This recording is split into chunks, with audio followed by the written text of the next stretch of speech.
Good afternoon, ladies and gentlemen. My name is Gary Levinson. I'm the Artistic Director of the Chamber Music Society of Fort Worth, and I can't tell you how excited I am about this first pre-concert talk of our first concert of this season, not the first season. It's actually a very momentous season for many reasons, and I'll kind of shepherd you through all the big things that are happening.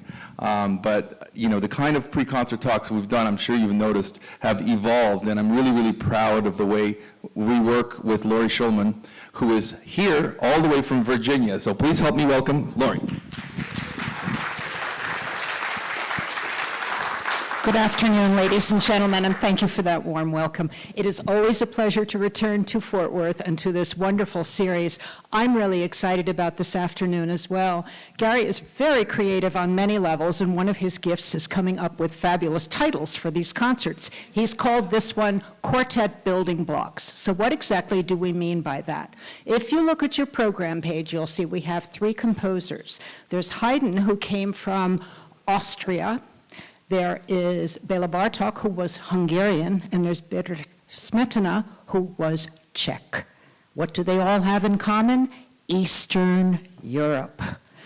And even more important, Haydn is justly known as the father of the string quartet. And that's where the building blocks come from, because even Mozart, some of whose quartets are arguably better known than Haydn's, looked up to Papa Haydn and learned tremendously from Haydn's development of the string quartet genre. As Beethoven so aptly put it, we all sit on the shoulders of Papa Haydn. So, and he kind of knew something about string quartets. Indeed, indeed. So we have a real sampling here. I would also like to point out to you that we have an 18th century work. Bartók is, of course, a 20th century composer, and Smetana is from the heart of the Romantic era. So we have a temporal survey as well of the evolution of the string quartet in these three important building blocks. But we start with Papa Haydn.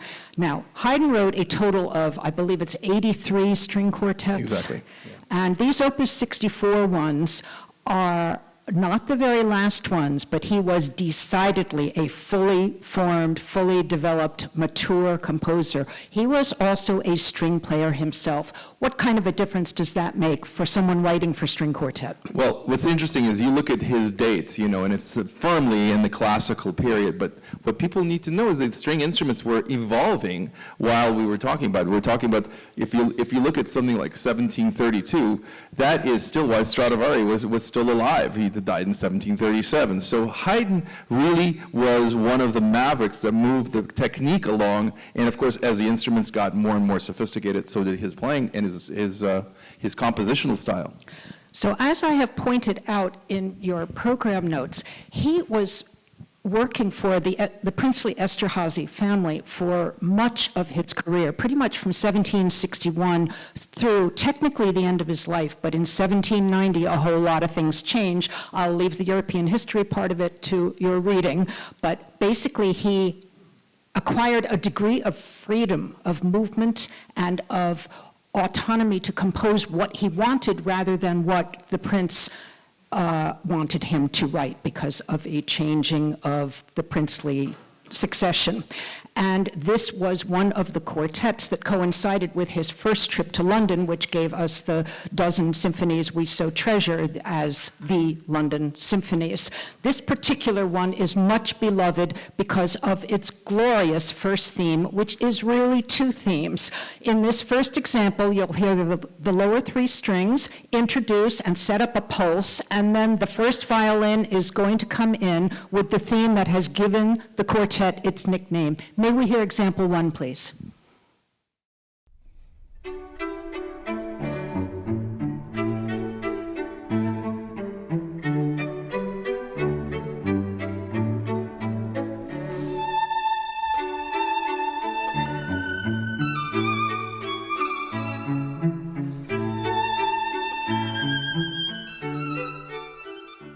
Mind you, this is about a century and a half before Ralph Vaughan Williams wrote The Lark Ascending, another marvelous evocation of the lark in flight.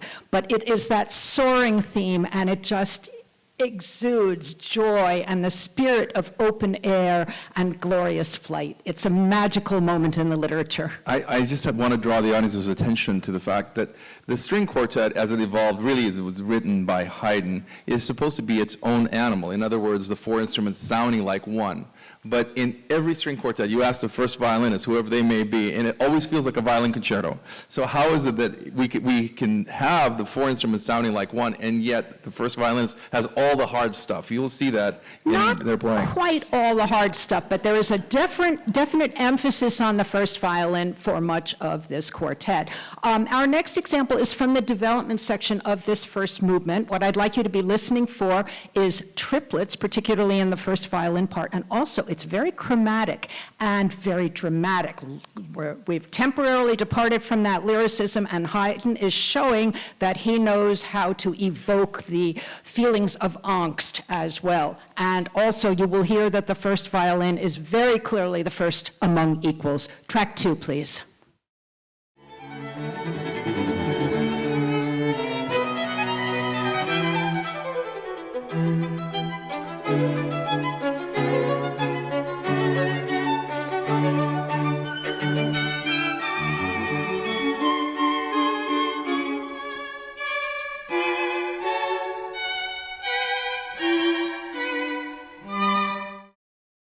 Quite a lot going on there. I heard one little lick where the cello was sort of imitating the violin, but the violin was clearly doing the heavy lifting. Not only that, but there's what we call string crossing. So when you go from the upper string, the E string, all the way down to the G string, it's something, especially if you look at the bow, which was at the time the concave bow, not the so-called modern bow of Tort. It's a very complicated string change, and it's one, even with the Tort bow, it's very complicated very difficult to execute. We move now to the slow movement, which is cast in a form that we call, or a style we call arioso, and it does come from the word aria, which comes from opera. Let's listen, and then Gary's going to address the operatic aspects of this example. Track 3, please.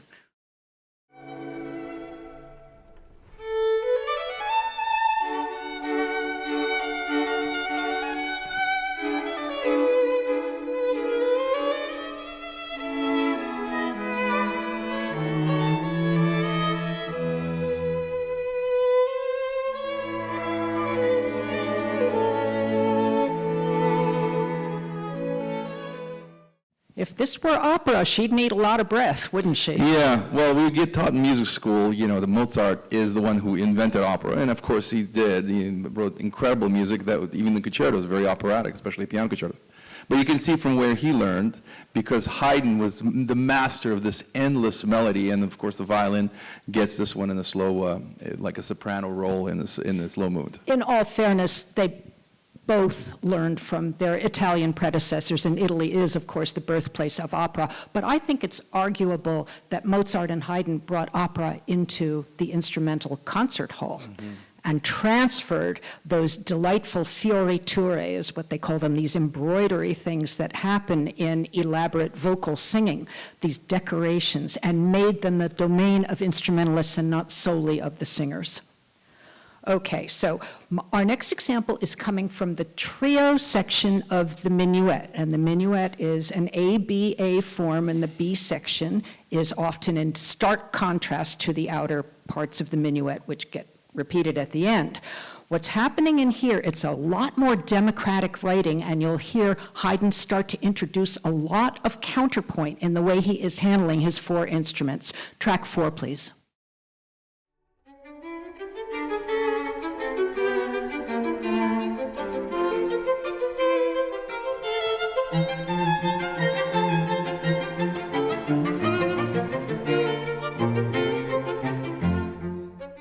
There's a lot more activity going on in those lower parts, isn't there? That's right. Yeah, it's so funny because usually Haydn's minuet and trios are very light and not much going on, and technically this is a very complicated ensemble writing, so it's one of those things where he even departs from his own formula, because if it was formulaic, the 83 quartets would be boring. So they're always a little bit different, and he had a great sense of humor about it. That he did. The last movement takes this one step further, because in the example you're going to hear from the finale, which is a rondo, he actually gives us a fugato, which is going to be equal partnership among all four of the players. Let's hear track 5, please.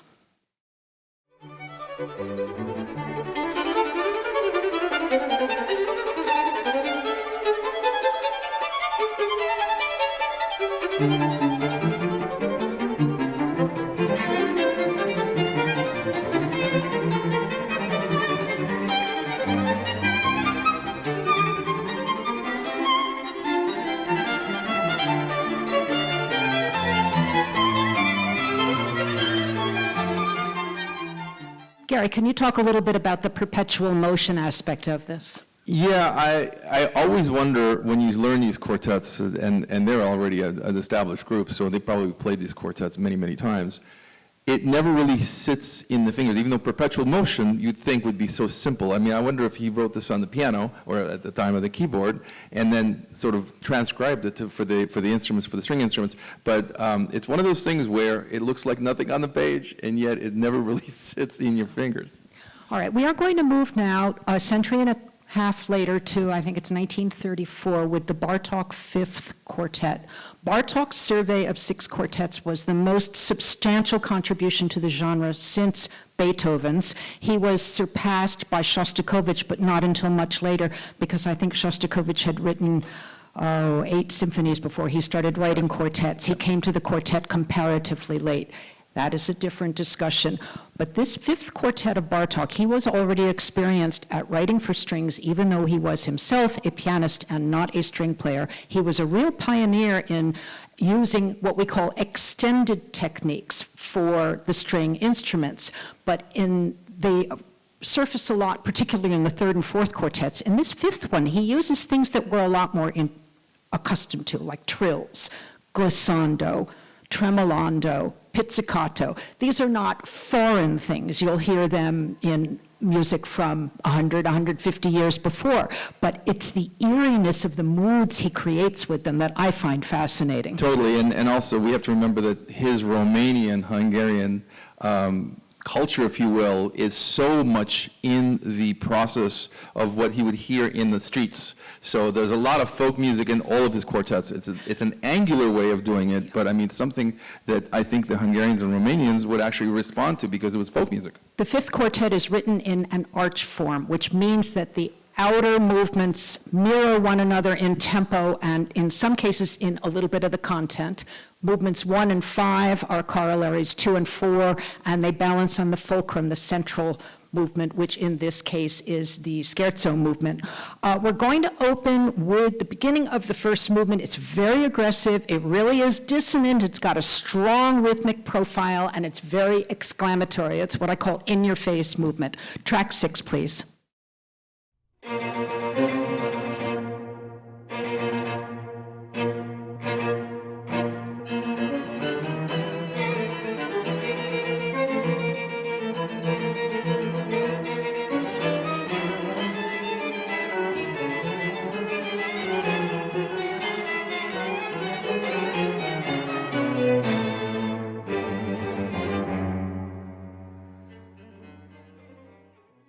A little later in the same movement, we move into a wild Hungarian dance. What you're looking at is an early example of Bartók recording indigenous folk music from areas of Eastern Europe where everything was passed down by oral tradition. There was a very high rate of illiteracy in these communities, and he essentially was one of the pioneers in the field of ethnomusicology. Let's listen to track 7, please.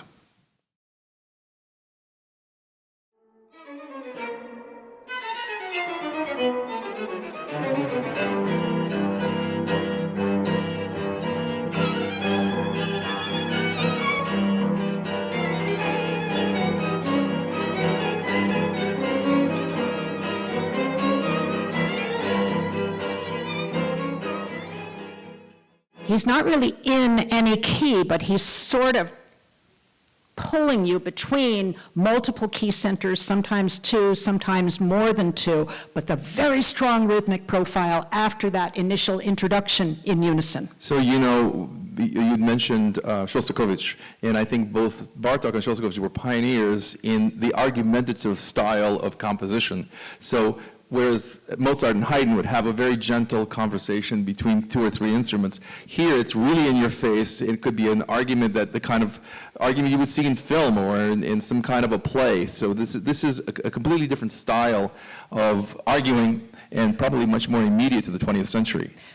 Our next example is from the first slow movement, which is movement 2. It's very mysterious. He's not really using those extended string techniques, but he gets weird sounds coming out of the strings. Weird seems to be the word of the month right now. I figured I had to get it in there somewhere. And what you're going to hear is a surprising lyricism that is emerging from these bizarre harmonies that, again, are going to touch on bitonality. Track 8, please.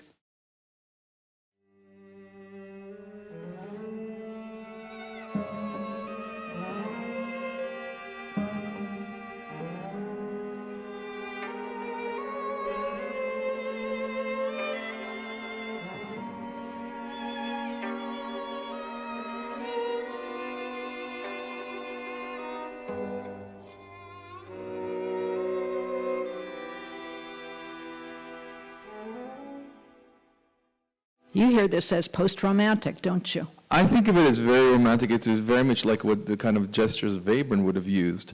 But I also think the way he has the polytonality built into the score, I hear it as instruments that are in a bubble, if you will, against each other. So instead of adding to it, everyone kind of does their own thing until he puts it together. And he sort of traps the audience in a world that you cannot escape until he lets you out. In the central scherzo, technically the meter is 9/8, but it's not 1, 2, 3, 4, 5, 6, 7, 8, 9, which is sort of a Venetian gondola song rhythm. It's 1, 2, 3, 4, 5, 6, 7, 8, 9, 1, 2, 3, 4, 5, 6, 7, 8, 9. And that's very common in Bulgarian folk music, in which Bartók had done a lot of research.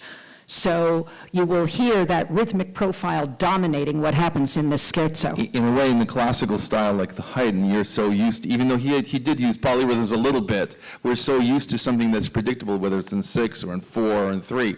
But here, the polyrhythms are part of that folk music, and they're very comfortable with it when you have 2 against 3 or 4 in the middle of 2, and it goes on for a long time. So we have to actually get our ears used to something like that. So let's listen to track 9 and see if you can make any sense of what's up on the screen.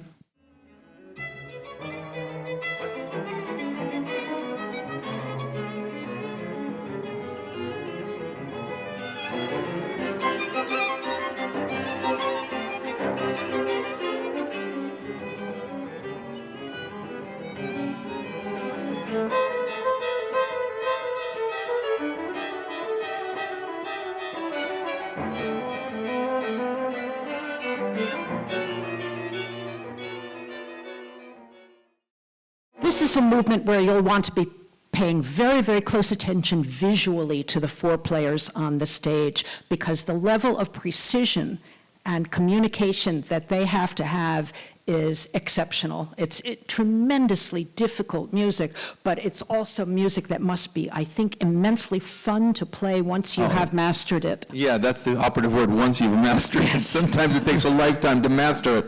But I do want to draw your attention to this manuscript, because I'm so glad that you included it in our presentation.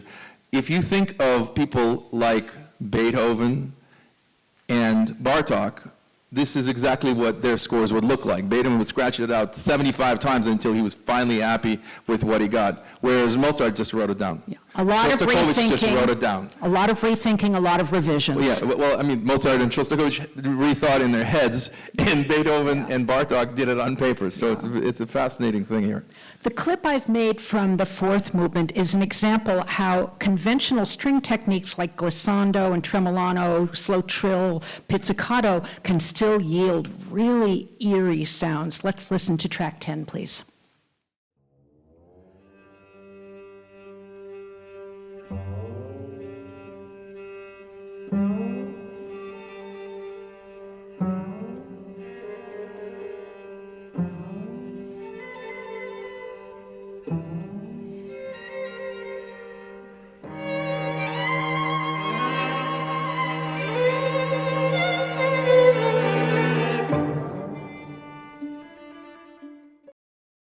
And in the finale, I've chosen a remarkable passage at the end where he goes from total ferocity, I mean, he's just angry at the whole world, and then he lapses into this passage. I've noted this in your program notes as well. It's marked, he's telling the players with indifference. He wants them, it's called an Allegretto con indifferenza. And he switches to A major and this insipid music that sounds like it comes from a street organ grinder. It is so incongruous in the context of what else Bartók has written. I find it just astounding to listen to. Let's hear track 11, please.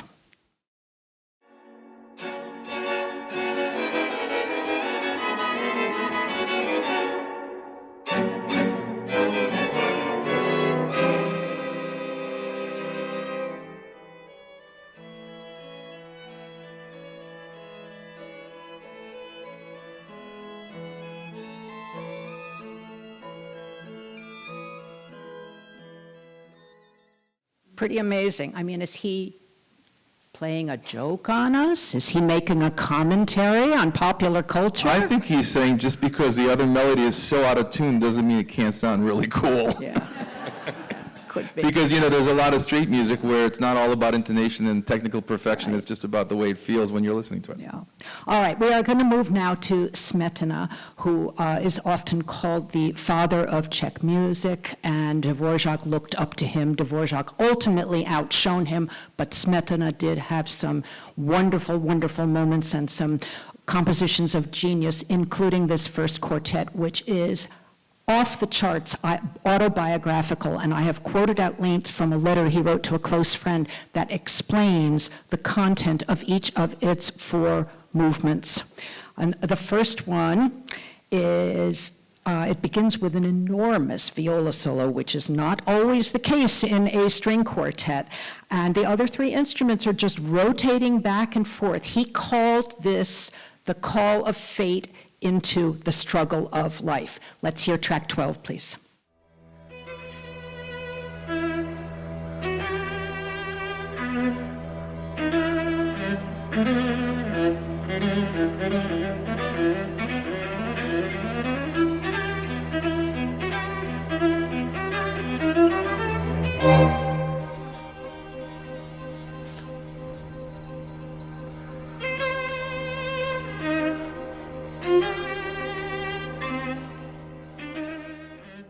Eventually, the first violinist is going to say, hey, wait a minute, I'm first violinist here. But that is a very powerful statement from the viola at the beginning. You got to have a violist who can really play this, and we certainly have one today. We absolutely do. All right, the second theme is a classic contrast. You want that contrast between your first and second themes in a sonata structure, and this one is warm and lush. Let's listen to track 13, please.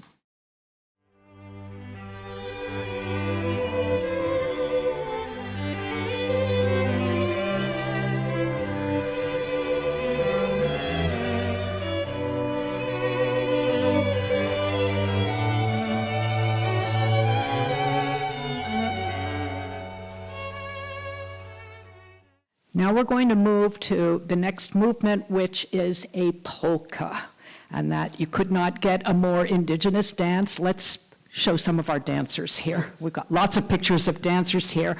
I've taken my example from the trio section again because it's very sultry. I mean, this must have been a really sexy dance in those days. This is pretty, I hear it as risque. It's kind of touching on cafe music maybe, but it's just delicious. And as you could hear in that one, Dvorak learned a little bit from Smetana. Let's hear track 14, please.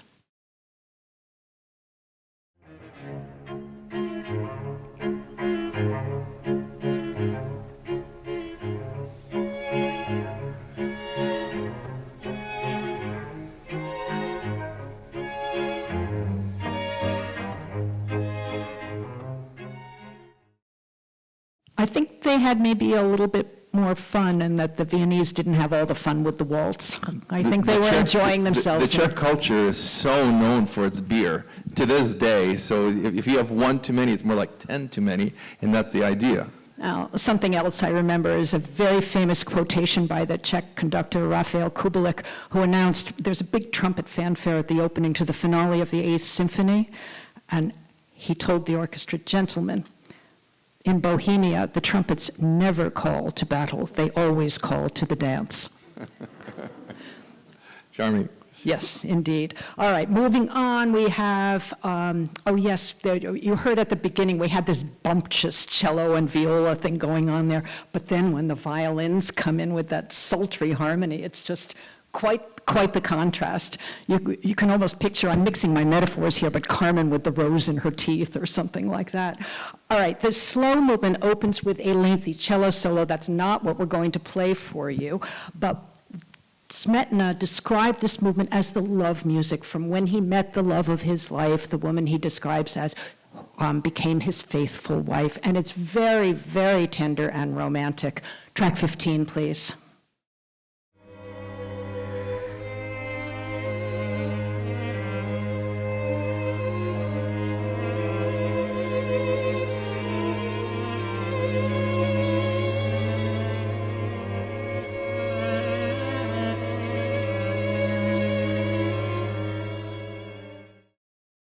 Did you notice that the cello was holding a long pedal point there? The pedal points are pretty important in this quartet, aren't they? Actually, in all quartets, but especially in this one, because there's so much romanticism, there's so much chromaticism. The pedal point kind of gives us a foundation with the ear to hang on to. It's an anchor. Exactly. Exactly. So the finale is an extraordinary movement, and I need to go a little personal with this one for you here. Smetana went deaf eventually, and what precipitated his deafness was really loud tinnitus. And it's a condition that I have been dealing with for a number of years, and it's not easy for a musician to cope with. There are a lot of reasons for its causes. Some say, we listen to too much loud rock music in the 60s and 70s, or it's the brain's way of compensating for normal frequencies that it can no longer hear, and the brain is overcompensating for them. But sometimes it's chronic, sometimes it's intermittent. And what happened with Smetana, it was a sudden onset with a really high E that absolutely shrieks about 3/4 of the way through this movement. That's not my example, but I wanted to warn you for it because it's a very autobiographical thing that for him signaled the onset of the deafness, which, as I have written in your notes, is the greatest tragedy that can befall a musician. Most of us know the story about Beethoven's increasing deafness starting around 1800, but Fauré also went deaf. Janáček, and it can happen. That stated, the finale opens with an absolutely joyous outburst, and it is music of such exuberance. That's the message I think that he ultimately wants to leave, because this quartet is a paean to the joys of life and everything positive you want to seize from life. Let's hear track 16, please.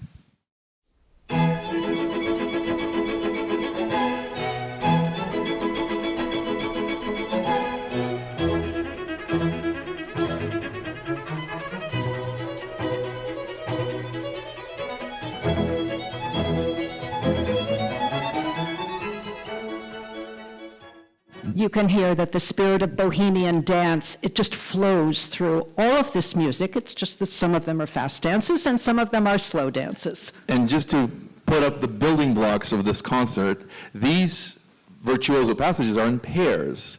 And so very much unlike the Haydn, which is all over the place, this is actually lays very well in the hand and actually makes it more exciting as the pairs go up in tessitura.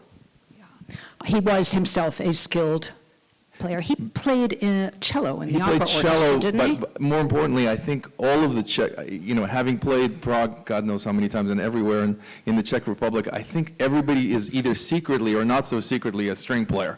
They basically all play some kind of string instrument. They just won't admit it. Yeah. Yeah, and I mean, it definitely comes through. I'm always interested in what the string players say about what the phrase that Gary just used, it lies well in the hands. It doesn't mean it isn't difficult.